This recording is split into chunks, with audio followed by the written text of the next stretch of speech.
Hello and welcome into the 5th episode of The Truths We Hold, a special series that we're doing this year in celebration of the 250th signing of the Declaration of Independence, as well as our 35th anniversary as an organization here at NC Family. I'm Mitch Prosser, Vice President, along with Director of Research and Education, Adama Manfra, and we are excited to talk to you today about parenting and what that means for our state and the work that we do here at NC Family. So, Adamo, we started with the unalienable right of life as it's enumerated within the Constitution. Walk us through a little bit of what we've talked about in a little bit of a review of where we've been so far.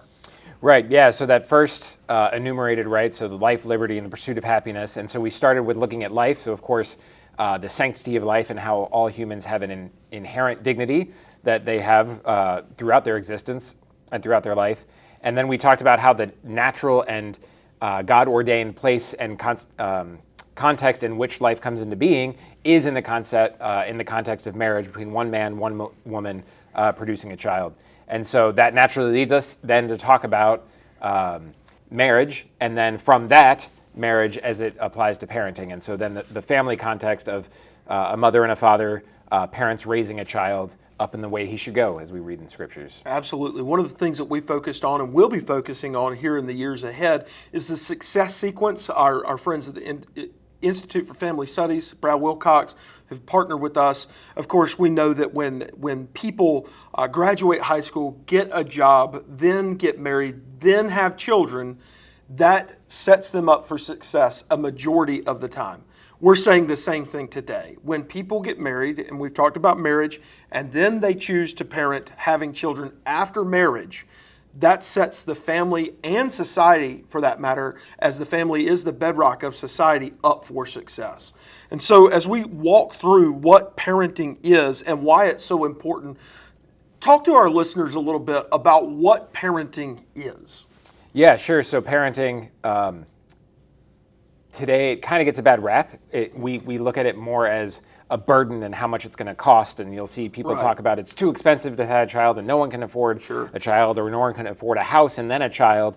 And so what we want to think about is, no, parenting is the natural outgrowth of the love of a man and a woman joined together in marriage, and then the duties that follow upon that is that you bring this life into this world, and then that gift is a gift from God, and we steward that gift by raising that child in the way he should go, teaching our sons and daughters about the importance of our faith, what it is to live right, virtue, education, flourishing, and setting them up rightly to be able to experience the liberty and pursuit of happiness that they'll then exercise once we've raised them and they go out and go forth. Absolutely. So some of the primary roles for these parents, this man and this woman that have come together in the sacred bond of marriage, what that looks like, they've now had a child, what are they to do? Well, obviously one of those things is care, right? Sure. Yeah, so parents, we want to think of them as caregivers and educators and formators, and then lots of things can fall under there, but caregivers especially, right? The natural thing when a baby first comes out, we have a pretty little one at home.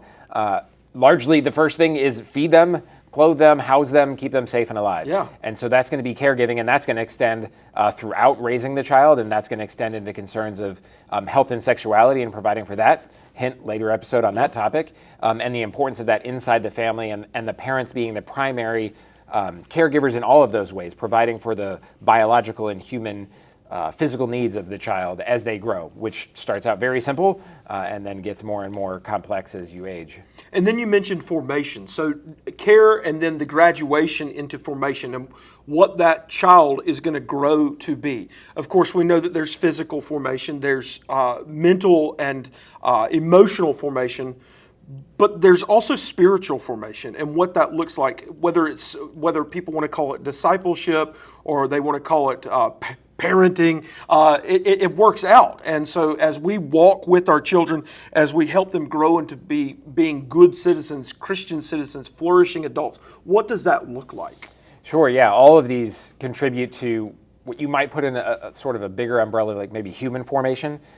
So you do, as parents, we want to be the primary formators in all of these areas. And especially, we would say, above all, the spiritual formation. Yes. So knowing their orientation to their final end, which is God, and knowing their relationship with their God and Father, and knowing their Savior Jesus Christ, and the importance and primacy of that relationship and that identity, that will be the primary formation. And then all of the other things fall under or add to, depending on how you want to sort of picture this, whether that's academic formation, intellectual formation, virtue formation, moral formation. All of those things are subordinated and ordered to that Christian formation of growing in the faith and growing in their relationship with the Lord.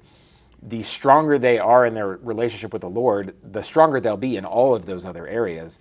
I mean, letters going back to the 1st and 2nd century of Christians, even during times of persecution, pointing out that Christians are then, in fact, the best citizens. Yes. Because we live rightly, we contribute the most, we love our neighbors the most, we're most virtuous because of our relationship with the Lord, and that those things redound into society. But also, the Western culture developed much of the science that we have in the world today based on our knowledge and trust in our faith in our Lord, and that scientific truth and biblical truth cannot be in conflict because they're from the same source. And if that was the bedrock that from which grew all of the science we know today, whether Newtonian physics or anything beyond that, then naturally Christians will then be better fit to in fact advance even in the sciences and other intellectual formations. To that point, a man who had a very serious impact on the formation of our country, Daniel Webster, said this. He said, "Whatever makes men good Christians makes them good citizens." And I think that's the purpose, as you're stating, of the formative aspects of being a good parent. As we grow these children, very similar to the way a person might grow a crop or a plant, we put all of the things necessary into helping the formation of that child grow into being a flourishing adult so that all of society benefits, our culture benefits, our nation continues to be the exceptional place that our framers set it up to be. So while the care and formative aspects are how it's done, let's talk about why that's so important for not just the child, but everyone around that child. Sure. And not even just the society, right? The church. Yeah. God's kingdom grows when we bring children up in the ways of the Lord. And so we do this, again, as good parents. To be truly good parents, we have to, again, understand the stewardship of the gift of God. But then again, as you bring up, that redounds unto the further society because those children once formed and raised and now able to give back and contribute will be contributing from the same source of good, which is the only source of good. And they'll be participating in that and benefiting our society as a whole in their jobs, in their work, in their own marriages, and raising their own children, in their voting habits, in their engagement in the political community. All of the things they touch will be touched by God's grace because they become instruments of that by our bringing them up in that. And so when we raise the next generation of believers, we raise the next generation of citizens, and we know our country was founded on Christian principles. And so not only will they be better citizens by the nature of the human person and virtue, but they will be necessarily better citizens in American culture because our Constitution and our Declaration of Independence were written from the same principles. So if the family is the bedrock of society and good marriages make strong families, the natural byproduct of that, the natural outworking of that is good parents making sure that children are not only set up for success, but also grow into flourishing adults who will make the world around them, the church, their neighbors, their government, all of those things successful in and of themselves. It sounds to me like parenting's pretty important. You might say that. You might. Yeah. I think that that's a fair assessment. Yeah. So it's incumbent upon us, not just as individuals, but as people who coalesce around these ideas, as an organization and ministry like NC Family, to promote good parents, not just good parenting, but good parents and setting them up for success by giving them the tools necessary. But even in the halls of the General Assembly, making sure that parental rights are affirmed.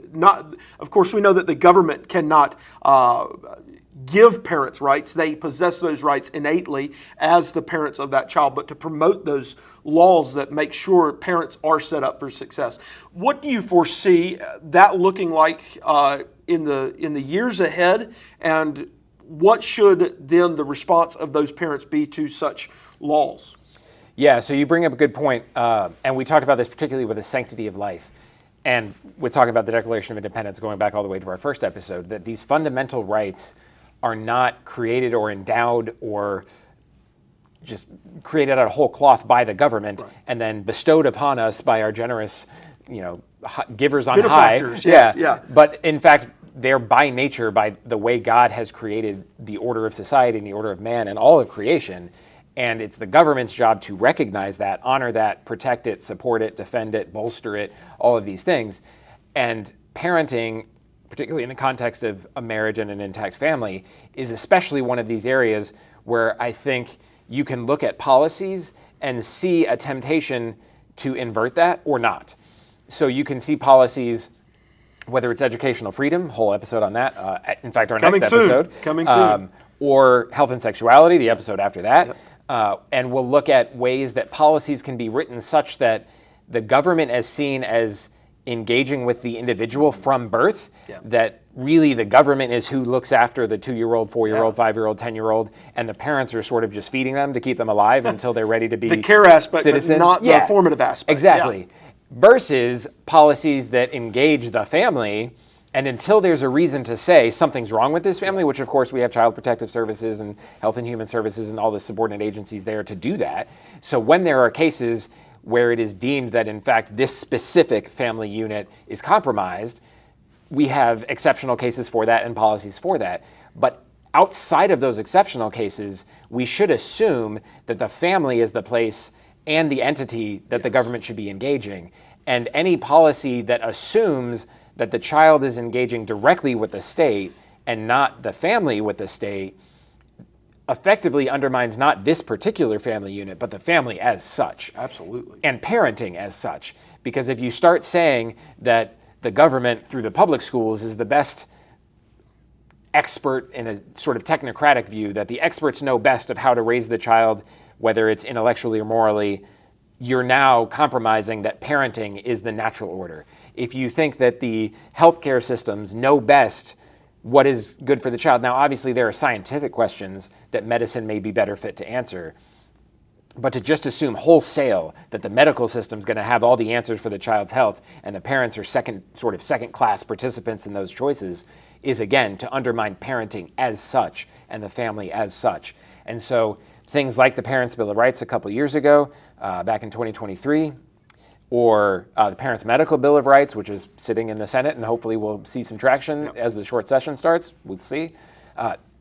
Bills like this reclaim and reassert and re-recognize, but do not create the rights of the family and the rights of parents and the primary role of parents. And the more we honor that with policy, the more we will reorient our society and our culture and our laws to the natural order that God has implemented. That's excellent.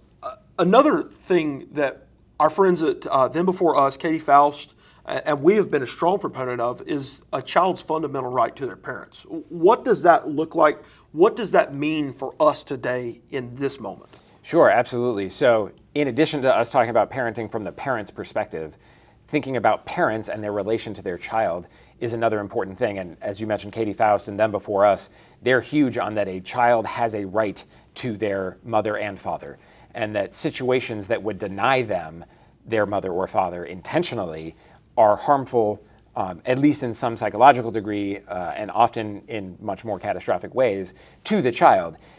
Now, they want to be clear, and so do we, that that does not mean that situations that present themselves that compromise that are bad. So adoption is a great answer to a tough situation, whether that's a mother choosing adoption rather than abortion. We praise that. Yes. Whether that's an orphaned child for some tragic circumstances, obviously adoption is a great answer to that. Fostering is another great gift and service and ministry and way to love on children in bad situations.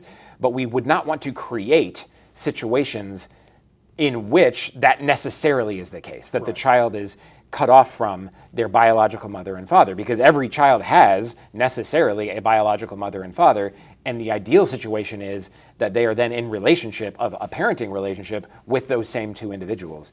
When that can't be the case, mothers and fathers and men and women who step in to love that child and care for them and parent them, properly speaking, that's a great gift, and we want to honor that.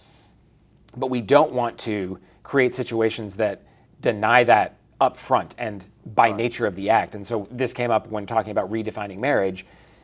If you change marriage into not a man and a woman, then if that new thing that they're calling marriage demands a child, well, you're now demanding a child be denied one of their parents. Yes. So we want to affirm all forms of parenting as a good way to love on a child in a given situation, but we don't want to start creating situations where you have to necessarily create non-natural or cut off situations for children. Absolutely. And to reiterate what I think we've said so many times, in a optimal situation designed by God, a man and a woman come together, and in the bond of marriage, they have a child, and that is the formula whereby that child not only succeeds but flourishes to benefit, as we've already said, everyone around them. Absolutely, great point. I've said this once. If I've said it once, I've said it a million times in regard to the way most policies should affect people. We govern to the rule and not to the exception. And I think there are, of course, exceptions to that statement, but it's important for people to understand that the intact family unit, as designed by God, should be, as I've said 3 or 4 times now in this episode, the bedrock of society on which everything that we hold dear flourishes. And so as we work through that, next, education. After that, health and sexuality. And then we'll get into religious freedom and other aspects of what these truths that we hold mean to us and how we can preserve them for generations to come. Thank you for watching this episode of The Truths We Hold. We invite you to join us and come along for the ride as we cherish these truths, not just over the past 250 years, but in the next 250 years to come. In honor of America's 250th anniversary and this, our 35th anniversary as NC Family, we'll be discussing these issues as well as many more in the months to come. Each month we'll release a new episode of The Truths We Hold, which you can watch on YouTube or your favorite podcast app. So on behalf of Adamo, myself, Mitch, and the rest of our team here at NC Family, thank you for watching this episode of The Truths We Hold.